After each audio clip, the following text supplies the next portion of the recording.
হুমায়ুন কবির খুব দুঃখ পাচ্ছেন।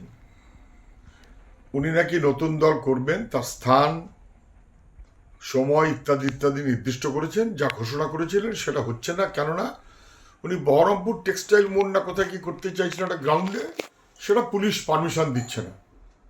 তো বিরক্ত হচ্ছে কেন ভাই? তৃণমূলের নেতা হিসেবে পুলিশকে দিয়ে যখন নেতার পছন্দ নয় এমন কাজ কেউ করতে চেয়েছে তখন তো বাধা দিয়েছেন। তৃণমূলের নেতারা যে কাজ করে এসেছেন, হুমায়ুন কবির সহ এখনকার তৃণমূলের নেতারা একই কাজ করছেন। আপাতত হুমায়ুনের প্রোগ্রামে বাধা দেবেন, তারপর কবে আবার কিভাবে কি আমেদুদে মিশে যাবে বলতে পারবো না। কিন্তু সেই কারণে যা হুমায়ুন কবিররা তৃণমূলের নেতা হিসেবে করেছেন, অন্যদের বাধা দেওয়া, এখন হুমায়ুনের নিজের দল তৃণমূল কংগ্রেস একই কাজ করছে। কেউ বিরুদ্ধে কোনো কথা বলতে পারবে না, বললে দেখে নেওয়া হবে, পুলিশ লাগিয়ে দেওয়া হবে, পারমিশন দেওয়া হবে না। হ্যাঁ, হুমায়ুন কবিরের নতুন জানা ব্যাপার নাকি? এ তো সবাই জানে, এটাই তৃণমূল। হুমায়ুন কবির আরেকবার স্পষ্ট করে দিলেন যে মসজিদ বলুন, বাবরি মসজিদ বলুন, ধর্ম যাই বলুন না কেন, উনি তৃণমূলের ভাষাটাই রপ্ত করেছেন। যদি 294টা আসনে উনি প্রার্থী দেবেন, বাকিরা যদি ওর সঙ্গে অ্যাডজাস্ট না করে, কত বড় মসিয়া হয়েছেন আমি জানি না যে সবাই তার সঙ্গে অ্যাডজাস্ট করবে। আর 294টা আসনে উনি প্রার্থী দেবেন এই যোগ্যতাও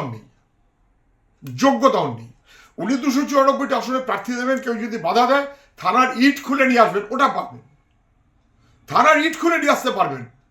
হয়তোবা পুলিশ মন্ত্রীর প্রশ্রয় থাকতে পারে, আমি জানি না। পুলিশ মন্ত্রীর প্রশ্রয় আছে বলেই জানো হুমায়ুন কবিরের কথায় মনে হচ্ছে। আমি বলছি উনি 294টা আসনে প্রার্থী দিতে চাইলে দেবেন, গণতন্ত্রে তার অধিকার আছে। কিন্তু তৃণমূলকে সাহায্য করার জন্য না, কাকে সাহায্য করার জন্য, নাকি বিজেপিকে সাহায্য করার জন্য, নাকি অন্য কোনো রাজনীতির খেলায়, সেটা মানুষের কাছে পরিষ্কার হয়ে যাবে। কিন্তু ওর সঙ্গে অ্যাডজাস্ট করে করে সবাই দলগুলো চলবে, অনেক বড় মুশিয়া বলে নিজেকে ভেবে ফেলেছেন, অত দর এখনো হয়নি। হুমায়ুন কবির তৃণমূলের নেতা, সেখান থেকে বিজেপির নেতা, সেখান থেকে আবার তৃণমূলের নেতা। এখন বাবরি মসজিদ তৈরি করবেন বলে একটা বাজারে ঘোষণা করেছেন, টাকা তুলছেন, প্রচুর টাকা উঠছে। এবার তার সঙ্গে নতুন দল করবেন এবং উনি মোটামুটি নিদান দিয়ে দিয়েছেন কোন দল কটা আসন পাবে। যেন মনে হচ্ছে সবাই ওর কাছে দরখাস্ত করেছে, ভাই আমাদের আসন ছেড়ে দাও। না না, এসব বাজে কথা বলে লাভ কি? ওসব দল পিছনে কে? এটা আমরা জানি সবাই যে আরএসএস তার সুবিধা মতন করে বিজেপি দলের পাশাপাশি কিভাবে তৃণমূল দল তৈরি করেছিল।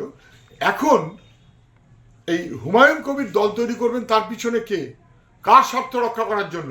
হিন্দু মুসলমানের রাজনীতিকে বাড়িয়ে দেওয়ার জন্য কি? উনি ঠিক করে দিচ্ছেন কে কোন দল কটা আসন দাঁড়াবে, উনি কটা আসন দাঁড়াবেন। বোগাস, একেবারে বোগাস, বেফালতু কথা। ওনার হিসেব ওনার কাছে থাকুক, ওই হিসেব বান্ডিল বেঁধে লোক রেখে দেবে। হুমায়ুন কবির এখন খুব বিখ্যাত হয়ে গেছেন, তৃণমূলের নেতা, বিজেপির নেতা, এখন আবার তৃণমূলের নেতা, তার সঙ্গে বাবরি মসজিদ তৈরি করবেন। তিনি এখন দাবি করেছেন তিনি দল করবেন, সে অনুযায়ী সবাইকে চলতে হবে। মানুষের কাছে আবেদন করেছেন টাকা দিলে হবে না, ভোট দিতে হবে। ভোটের জন্য ব্যবহার করা মসজিদ রাজনীতিকে, মন্দির রাজনীতিকে, এটা ভয়াবহ।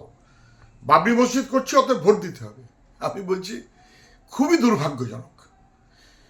যদিও হুমায়ুন কবিরের কথা বলতেই পারেন যে আমি যে দলের এমএলএ, সেই দলের নেত্রী যদি সরকারের পয়সা ব্যবহার করে মন্দির রাজনীতি করতে পারেন, ভোটের দিকে তাকিয়ে অবশ্যই, তাহলে দলনেত্রী মন্দির রাজনীতি করলে আমি মসজিদ রাজনীতি করতেই পারি। তৃণমূল তো, তৃণমূলের থেকে যা নেত্রীর কাছে শিখেছেন সে অনুযায়ী হুমায়ুন কবির হয়তো চলছেন, কিন্তু এটা বিশ্ববৎ বিপজ্জনক।